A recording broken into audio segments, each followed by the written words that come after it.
ఎవరి చిత్తశుద్ధి ఏంటి అనేది మనం ఒకసారి చర్చించుకుందాం. ఈ చర్చ చాలా ఆరోగ్యకరమైన చర్చ. మీరు పెట్టింది తెలంగాణ సమాజానికి కూడా తెలియాల్సిన అవసరం ఉంది. ఎవరి చిత్తశుద్ధి ఏందని చెప్పి 42% రిజర్వేషన్లు ఇవ్వాలని చెప్పి అసెంబ్లీలో తీర్మానం చేసి గవర్నర్ ద్వారా రాష్ట్రపతికి పంపిర్రు. అది అక్కడ ఉండంగానే మళ్ళీ ఆర్డినెన్స్ రూపంలో ఇంకొకటి తీసుకొని వచ్చి గవర్నర్ గారికి పంపిర్రు.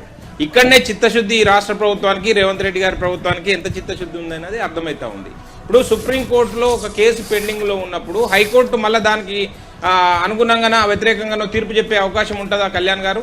చాలా చిన్న విషయము, లాజిక్ పెద్దగా దీంట్లో రాకెట్ సైన్స్ ఏం లేదు. మీరు ఆల్రెడీ తీర్మానం చేసినామన్నారు, 42% రిజర్వేషన్లు కావాలన్నారు, ఢిల్లీకి పంపించినామని చెప్పారు.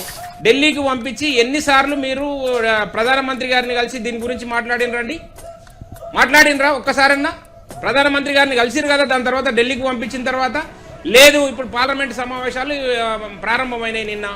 మీరు లేవనెత్తాల్సిన అంశాల లోపల ఈ అంశాన్ని చేర్చినరా అండి?